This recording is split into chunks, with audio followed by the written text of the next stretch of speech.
What's up everyone, EJP2 here, and in today's video we're taking a look at Ultra League Manectric. Now Manectric is quite glassy, and I thought that it would be fun to run it because it is a glassy electric type, and that's not too common in the Ultra League, so I decided that it might be fun to run. Now Manectric does have a pretty good moveset, because it has a high energy generation move in Snarl, then it has a bait move of Psychic Fangs, then it has the choice of nuke moves between Wild Charge or Overheat. So overall, Manectric is pretty well built for the Battle League, despite not being used too often because of its glassiness. But I decided that I was going to overlook the fact that it's glassy, and I was going to use it anyway. So I decided to use it, and I had a lot of fun with it. So that's about it. Let's hop into the battles. Hopping into the first battle, we lead Altaria into Venusaur. Very good lead for Altaria due to the type advantage, so the opponent switches into Tapu Fini. Now, my only Pokemon I can bring in is Manectric, because Tapu Fini does Core Break Altaria and Steelix. So I have to bring in Manectric, and I have to no-shield the Surf, in the hope that the opponent will not want to go down 2 shields. So we can go for a first Wild Charge and just takes him out. And they bring in a Haxorus, and I go for a Psychic Fangs. I should have gone for the Wild Charge, but they do shield it, so the debuff's better. And now I can bring in Altaria and go for a Sky Attack. Now, I know that my Steelix will do very well into the Venusaur, so I don't really care which one I bring into the Haxorus. So then the opponent brings in the Venusaur. I can no-shield this. It still won't take out the bulky Altaria. And we're going to farm up, and we're going to catch the Sludge Bomb. Or not, actually. I don't think they... Oh, they did. They went for a Sludge Bomb somehow. And we just take that game because the opponent concedes the match. They realized it was over. Hopping in the next battle, we lead Altaria into Gyarados. This is an interesting Pokemon for this team because it does pretty well into Manectric, despite Manectric being Electric type, because it doesn't have an Electric type fast move. So we switch into Steelix, and Steelix does pretty well despite being at a type disadvantage because of the ground into Water type, because the Dragon Breaths are resisted. So the opponent goes for an Aqua Tail, doesn't do too much damage, and the opponent brings in Blaziken. Now I try to make it to an Earthquake, and I barely can't, and the opponent doesn't know that, so they still shield it, which is perfect. Now the opponent does have enough for a Brave Bird, but I let it go, and they do bait, so that's perfect. Now I can go for a Sky Attack, and if the opponent wants to land a Brave Bird, then they'll shield. But what they don't realize is that I can just shield this and farm them all the way down, so I can get a lot of energy from this. They do debuff their defense, so we get less farm, and then the opponent brings in Trevenant, and this game is pretty much over already. We can go for a Sky Attack and then just switch into Manectric. The opponent brings in the Gyarados, but will outpace him to a move, and Psychic Fangs will take out the Gyarados. So now the opponent only has Trevenant, we hit for super effective with Snarl, and the opponent concedes the match. Hopping into the next battle, we lead Altaria into Empoleon.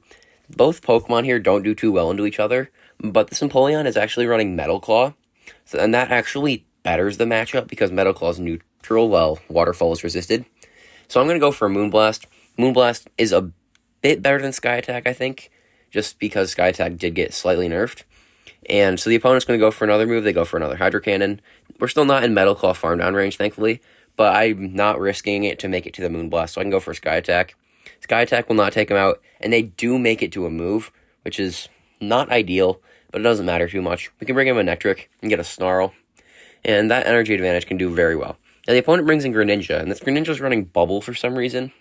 I don't know why, but they shield the Wild Charge, and we're just going to be able to make it to a ton of Wild Charges.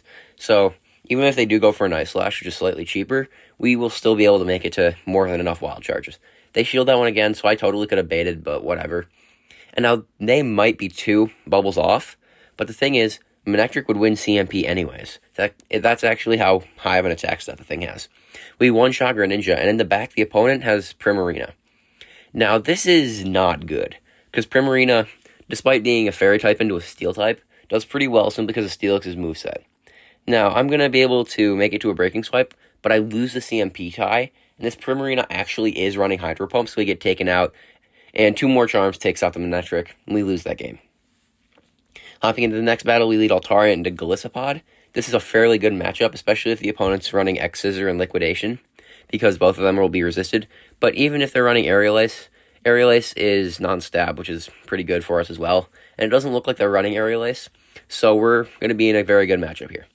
Now, the opponent is down a shield, and Altaria still has more health than it, which is funny. And they have not gotten any Liquidation debuffs, and they also don't catch the move. So they either have to go down 2 shields, or just lose switch and a shield. They choose the latter, and we can make it to a Sky Attack, and then the Berserker they bring in. This is good because it'll get some nice chip damage, but it's not in any risk of taking him out. We bring in manectric because Berserker has close combat, and I decided to call a bait, and they do go for a foul play. That's perfect for us because we'll be able to shield this move, and then the opponent is going to have to shield the Psychic Fangs, I think, if they want to make it to another move. So we can go for Psychic Fangs, and they do shield it, and we'll make it to a Wild Charge. I just wasn't sure if Psychic Fangs would take him out from this range, so just to be sure, we do go for the Wild Charge. Now, they have Blaziken, and, well, they just lose.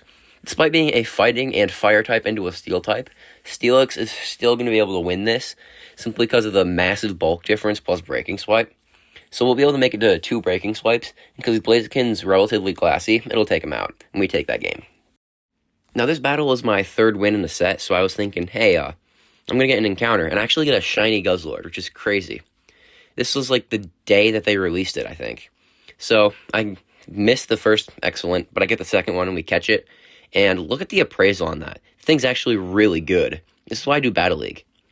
Anyways, in the next battle, we lead Altaria into Shadow Swampert. Very good lead because of the fact that Altaria just does very well in the Swampert. And the opponent has a Shadow form, and that doesn't really do much for it except make it glassier. The opponent switches into Raikou, and, well, Raikou just gets walled by Steelix. Even if they were running Shadow Ball, which doesn't look like they are, but whatever. But even if they were running it, Steelix still wins. But if they're not running it, then we're going to just be able to fully farm them down. They'll make it to another Wild Charge, but 3 Wild Charges doesn't even put Steelix into the yellow. The opponent switches back into Swampert. We just have so much energy. You can go for a Breaking Swipe, and we'll make it to an Earthquake. This Earthquake will take out the Shadow Swampert. And they don't realize that. They no-shield it, and they get taken out. In the back, they have Cresselia. And now we're just going to debuff this Cresselia. They have 2 shields, but you can't shield a debuff, so we're just going to debuff them, and they're not going to really be able to do much. So we're going to go for another Breaking Swipe. So now this Cresselia is going to be doing absolutely no damage. So even if they go for a move here, even if it's a Grass Knot, it's not taking us out. It doesn't even look like they have Grass Knot, so that's even worse for them. We're going to go for another Breaking Swipe, and we'll probably be able to live another Moonblast. They use a shield, and they do outpace us. But look at this. Steelix lives that.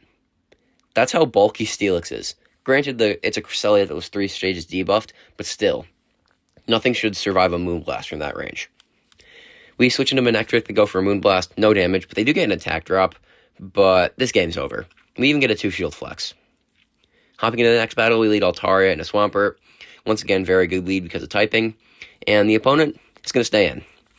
I don't get it, but like almost all the Swamperts will stay into this lead.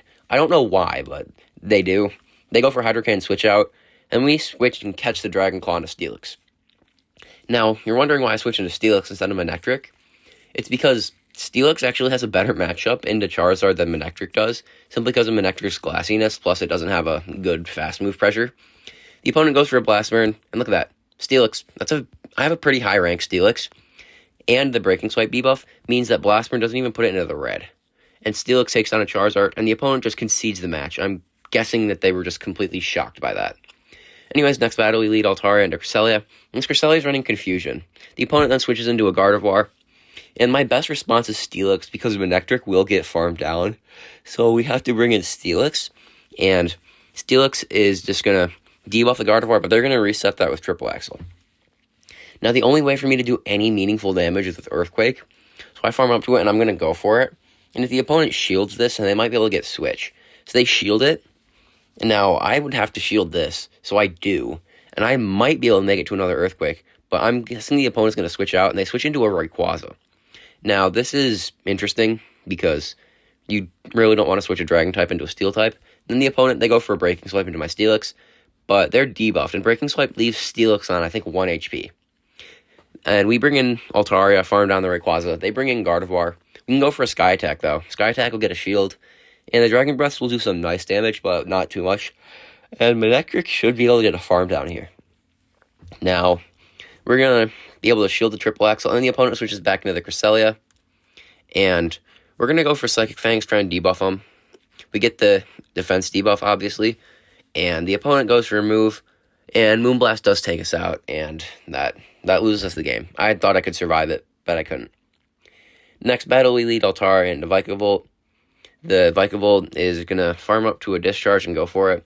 If they go for an X-Scissor, I'd be quite shocked, but whatever. They go for a discharge. It does some nice damage, but Altara is fairly bulky. And if they try to go for a farm down, we'll be able to get both their shields, so they're going to just throw a move. And I'm just going to go shield that, and I'll be able to get a farm down now. Now, we can go for a farm down, and we'll have some extra energy. And it depends on what the opponent brings in, but they bring in a Greninja, and Moonblast will do a lot of damage, despite Altara not being very attack-weighted. We get the farm down, Altara takes out 2 whole Pokemon, they have a shiny Shadow Venusaur in the back, and they just concede the match. Next battle, we lead Altara into Sylveon, absolutely awful lead, so we switch into Manectric, because I don't want to switch into Steelix. So, we go for the Psychic Fangs. Psychic Fangs is going to get a shield, thankfully, and the opponent's going to just keep charming. We make it a back-to-back wild charges, so even if they shield the first one, the second one will do huge damage, and they'll get less charm farm. So we go for the second wild charge, and look at this. Manectric does a lot of damage. Now we bring in Altaria, they have a move I really don't feel like shielding. They just go for Psyshock, and Psyshock's not going to do too much damage. They get 1 charm, but it doesn't do too much. We get the farm down. Then we switch to the Steelix, the opponent brings in Blaziken, and I'm sorry, excuse my yawning. I'm yawning a lot in this video. But the opponent brings in Blaziken, and they're running Fire Spin, which is better for us. It's less fast move pressure. We make it to an Earthquake. Earthquake takes out the Blaziken, and there's just absolutely nothing the Giratina can do. We'll be debuffing them. Dragon Breath are resisted. We don't even have to shield this Dragon Claw. And the opponent realizes that and concedes the match.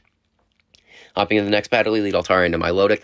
Completely depends on what the Milotic's running, and they're running Waterfall. And that just means that we have a much better matchup. The opponent switches into Gardevoir again. I don't know why I've seen this many Gardevoirs, but I decided I'm not going to go for a Breaking Swipe first this time. And so they go for Triple Axle. And I actually do go for a Breaking Swipe after that. I do not want them to be buffed with their charms. So we bring them back down to 0 buffs. And now we go for the Earthquake. Earthquake still shouldn't take out the Gardevoir, but it puts them pretty darn close. They make it to another Triple Axle, but Steelix, bulky, doesn't have to shield it. And now we do get the farm down, leave on like 1 HP, and leave with a Breaking Swipe as well. So they bring in the Milotic. Now that we got a debuff, though, Altari is just going to crush it. So we go, and we're going to farm up to a Sky Attack, and the opponent switches into Escavalier. And Altari does very well into Escavalier and Milotic, but Manectric only does well into Milotic, so that's why I'm staying in. Because the Manectric's going to have a better matchup into Milotic than it would into the Escavalier. So they go for a move. I don't have to shield this. And they're running Acid Spray, so they have nothing that can hit me for meaningful damage. So I'll still be able to live a Droll run, which is crazy. So now we can just go for another Sky Attack. Sky Attack should almost take them out. I don't think it will exactly take them out. Now they can bring in Manectric. And we have to shield this, obviously, if the Drill Run Manectric is gone. But it's just a Acid Spray. But we're going to leave with a lot of energy. We do have to shield this because we're debuffed. And the opponent goes for a Surf, but we have a Wild Charge. Look at this. Milotic's fairly bulky, but Wild Charge still takes it out. Hopping into the next battle, we lead Altara into Swampert. Very good lead once again, so they might switch out, but the Swamperts very rarely do for some reason. And so we're going to just no-shield this. They're running Sludge Wave, though, but Sludge Wave doesn't even do half. So they're going to have to go for 2 Sludge Waves and a Hydro Cannon, because Mud Shot does literally 1 damage. And so we're going to no-shield this, because I'm not even thinking they're going to go for a Sludge Wave. They go for a Hydro Cannon, and I go for a Sky Attack here. I don't really want to risk them making it to a move, so I just go for the Sky Attack, and they let it go. They then bring in Snorlax, and it's pretty obvious they're going to not farm me down, because we'll make it to a move. So they go for a Body Slam. It takes us out. We can bring in Steelix, and Steelix will do very well into Snorlax. It doesn't really matter if the opponent's running a super effective move, because it won't do a lot to Steelix. And so we can go for a Breaking Swipe, and now it'll do even less. Now, the opponent does have a move here.